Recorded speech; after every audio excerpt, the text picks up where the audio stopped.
Hello everyone, this is TireMan765, and I know I haven't been posting that often as actually any serious YouTuber was, but this is new for me. I'm very camera shy. That's why whenever I'm talking, looking at myself, talking through this phone, I feel intimidated. But that's not what we're going to talk about today. What we're going to talk about is any gun person who wants to buy their first gun.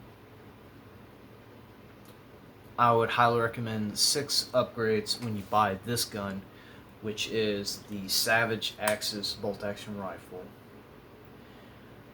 So about a few years ago, back in before we do anything, I got the gun, nothing in the chamber, been verified, that's nice and safe. So we can dry fire this good now. So I bought this gun back in 2023, January or February. I turned 18. I was excited because it means I'm legally an adult, which means I could buy myself a long gun, but unfortunately no handguns. Boo-hoo, anyway. So I was saying to myself, what gun should I get? I mean, it should be a rifle, but I was thinking about, well, what can I get? I mean, I want to get a nice rifle, but still be on a budget. So I was thinking about and I was talking to my dad, a little bit. Our people thinking about a 308. My dad's like, I think a 308 would be good for you. So I was going around some pawn shops around my area, and one of the one of the options that I could have got was the Ruger American. But to be completely honest, I did not want to get a Ruger American, even though it is a good budget-friendly, accurate gun. But for people who have got the Ruger American, I've seen when you open up the bolt and you're racking the bolt, it sounds like a zipper opening and closing. When I didn't want that, and when I wanted a gun that honestly has the traditional look to it, like this Axis, but for the bolt when it's opening and closing to be actually nice and smooth. So I went to Dab's Gun Pawn, and then as I'm there, I come across this. And when I looked at, asked the guy behind the counter, "Hey, can I see that gun behind you?" He's like, "Which one?" "This one." "Okay." So he hands it to me. Now this is not the original scope, nor is the original scope rail. This was the 2-piece rail that was on here, and it had a crappy Weaver 3x9x40. But I was looking at it, and I was thinking, how much does it cost? Tag was $389 plus tax, I believe. So I was thinking about this, and I asked, I would like to get it, but I don't have enough money. He said, well, you can do layaway on it. There are pawn shops that do layaways on guns, and there are pawn shops that don't. But this one did, so I was like, can I do a layaway on this? He was like, yeah, sure, no problem, man, no problem. So I did a layaway for a few months, make sure I was paying on this gun. So the day I finally paid for it, filled out the 4473, had to wait 2 weeks before I can get this gun. And then finally, after 2 weeks, I brought it home. My parents and I, we looked at it. And when we got to really doing kind of like a closer look at this, you could definitely tell that it was a budget-friendly gun, because the trigger was like, it's 5 or 6 pounds heavy.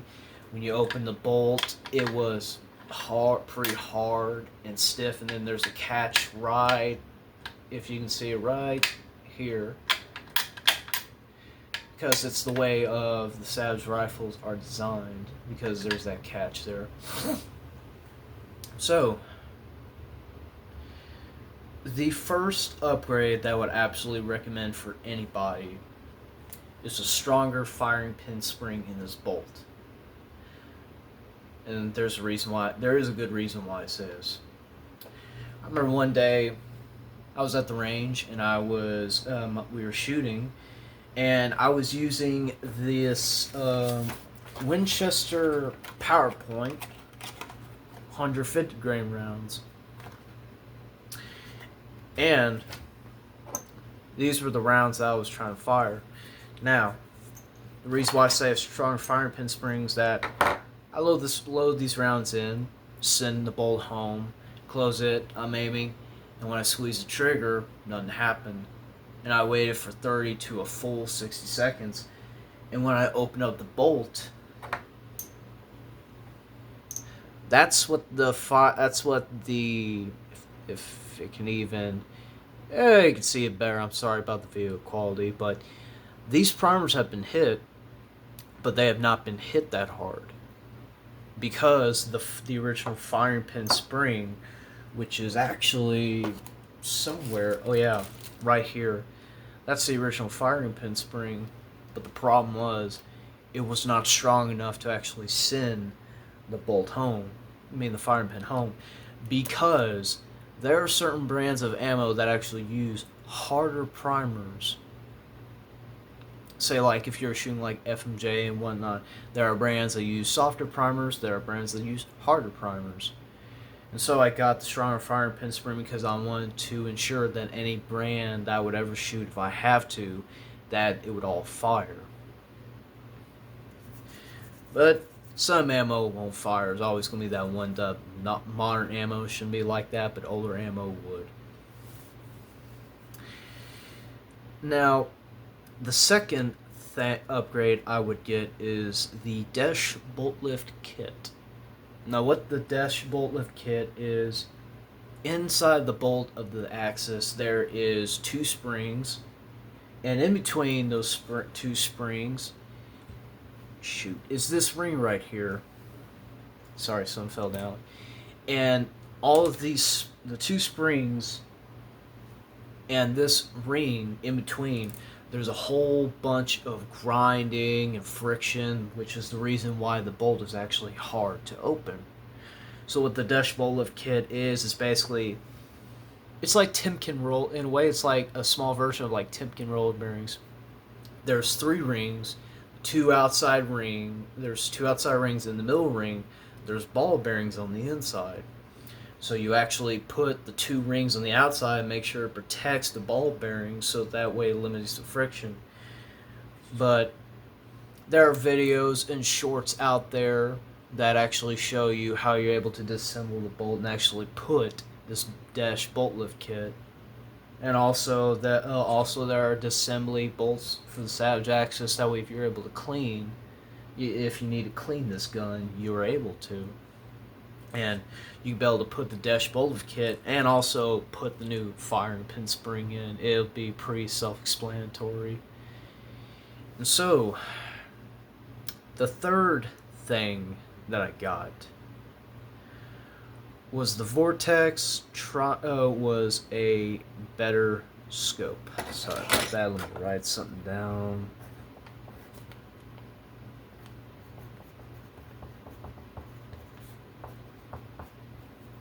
Alright, so the third thing I would get that I got was a better scope, because the original scope was, like I said, a crappy Weaver 3x9x40, and it was not that clear of a scope. And there were a lot of times Dad and I, we just complained about the scope. We would like practice on the range. My dad would be like, "Man, this scope's crappy." I said, "I know, because it is a crappy scope, because it's a budget rifle. You get what you paid. You get what you paid, but you can salvage this." So, I was going to sportsman's nears me, and I was talking to some guys, being like, "Yeah, I want to see about getting a better scope, but at the same time, I don't got $300, $400 to buy a Loophole 3x9x40." So it was a younger gentleman, and he went behind the counter and was like, "Here, let me show you this Vortex 3x9x40.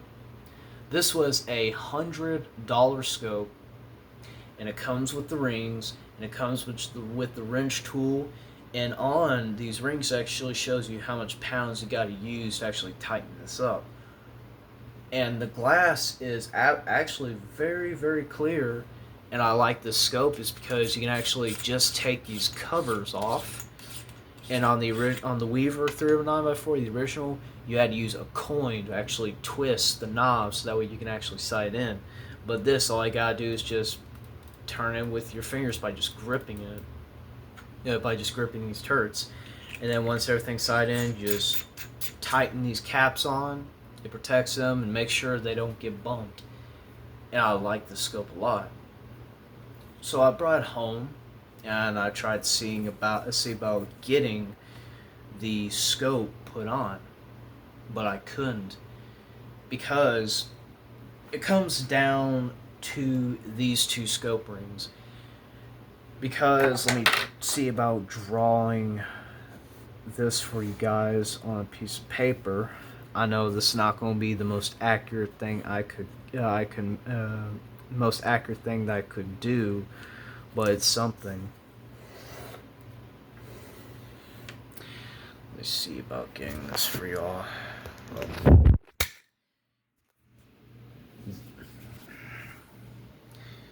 This, say these are the two scope rings. They were too far apart.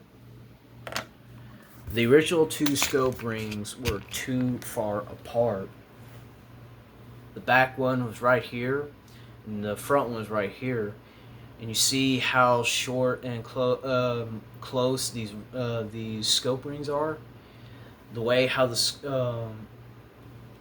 two-piece rail was too far apart, and these two scope rings were over here and here, and there's not a whole lot of space on this new scope.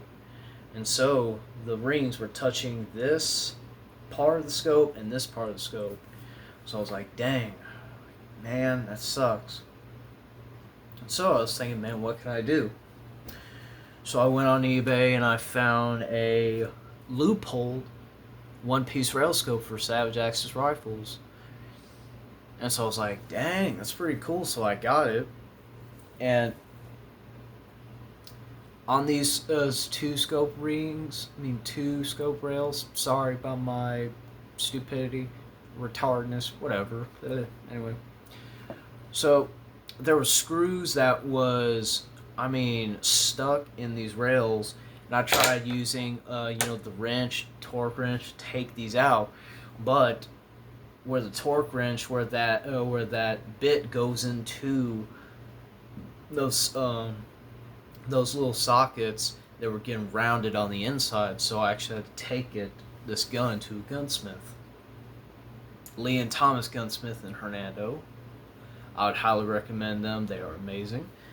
So I told them the problem, saying, hey, the inside coupling of these little screws that the torque wrench goes into, they got round out. Could you be able to take them out for me?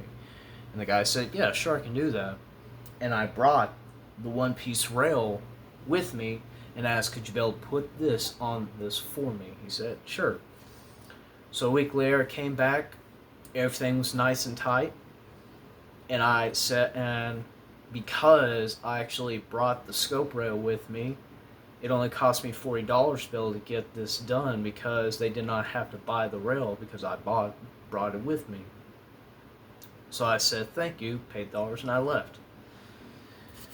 And so, after some help, my dad finally got everything situated. We were again leveled. It was pretty tedious and hard. It was a little frustrating for both of us, but we finally got on. And man, it is a very nice, clear scope that I would absolutely recommend to anybody, because this scope is $100 and it has good clear glass and it's very user friendly. And there are two manuals that comes with it. It tells you everything about the scope, how you sight in the scope and whatnot. So I would recommend a Vortex scope for a budget-minded person. And so, and the fifth upgrade I would do for this rifle is the M-Carbo trigger return spring kit. The reason why I say that is because any Savage Axis owner knows when they first buy this gun, with a model that does not have the AG trigger, the trigger is like 5 or 6 pounds. This is unloaded, and the fire pin's already forward, so I can just do this all I want. And so the trigger's like a 5 or 6 pound trigger, and there's little side by side jiggling movement because of the budget rifle. So went online, see about what can I do to be able to deal with this, because a heavy trigger pull is not that good for somebody who's trying to sight in their gun, because of, how would I describe it? When you're having a heavy squeeze, it will kind of make your shots veer off, and you won't be that as accurate. So I went online and I actually watched a video about the M-Carbo return spring kit. So actually, it comes with 1.5 pound, 2.5 pound, and 3.5 pound trigger, and some lube, some trigger lube, and 2 discs that goes in between the space of the trigger and the trigger body, so the side by side movement is eliminated, which is one thing I liked. This was the original return spring, so the actual trigger pushes up again. The spring. This is the spring. Say my top finger was the body, and the bottom part was the back part of the trigger. So it's pushing and squeezing together this very, very tough spring, and that's the reason why the trigger was like 5 or 6.5 pounds. So I put the 3.5 pound trigger, and boy, it is absolutely better. I mean, it feels better. I have not sighted in this scope yet. I'm gonna have to go to another range, but anyway. So that upgrade took a lot of slack out of that trigger. Trigger is lighter. There's no playing it whatsoever. It's amazing. And now the sixth and final thing I would do is get a better extraction kit, because the reason why I say that is because the extraction on this gun before I got this extraction kit was not 100% reliable. There were times when I was shooting and I opened up the bolt and racked the bolt open. Spent shell casings would not eject out and fly out like they should, but when they start coming out of the barrel, they would just stop in the receiver. And sometimes, when I try to send the bolt back home, it would jam, and I had to take the spent casing out. And so, and for the extraction kit, I think I got it from, I don't think I got it from Midwest Gunworks, but a lot of these upgrades I looked up on YouTube and kind of saw on YouTube's AI, on the YouTube's AI search. And FYI, don't really trust the AI, but I actually looked this stuff up. So when I got this extraction kit, I put in the new extractor and the rod that actually pushes that actually pushes the casing, the rod spring and whatnot. I don't know the parts in the extraction kit, but but there's videos on that. And so, after I put this extraction kit in, it is actually even ejecting Winchester brass a lot more. I mean, it still has problems, but to be completely honest, I think that issue is solved. And now, because of these 6 upgrades, this $389 gun feels like a $600, $700, or $800 gun. I mean, it is amazing what these upgrades can do. If you don't got the money, how I would say this, don't get all these upgrades at once. If you don't have a lot of money, just spend a little money at a time. Get one upgrade, then after a while, get another upgrade. And 2 more things.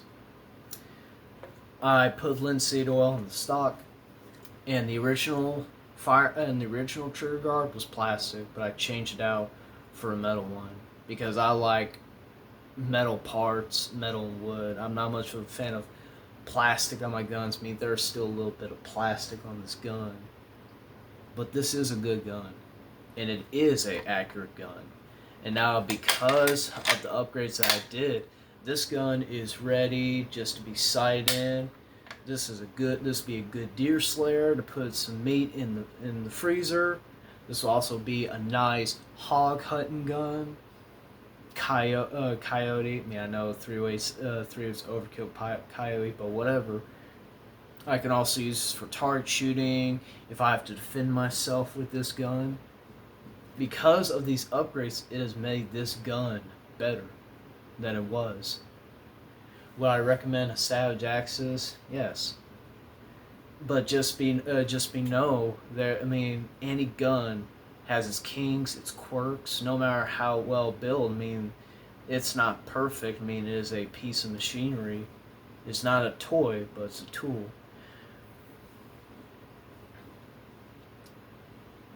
But also make sure you have it clean, lubricated, and yeah, that's about it. And probably a few more things I would actually do. Probably glass bed the stock in the future, so that way it makes the accuracy a lot more and actually makes fitting the action into the stock a lot easier. But that is absolutely 6 things that I would absolutely recommend for anybody to do with their Savage Axis. And guys, I hope this video was was very informative, maybe a little bit entertaining, but whatever. But I know I'm not explaining the best way I can. But like I said in the beginning of the video, I am pretty camera shy because I don't record myself that often. So anybody who's trying to start on YouTube, they will be camera shy. I've seen, always noticed when it came to YouTubers making their own first videos, they don't do with a camera on their face, but you can only hear their voice because they're camera shy. Every YouTuber has their humble beginnings. But anyways, that is 6 things I would absolutely recommend.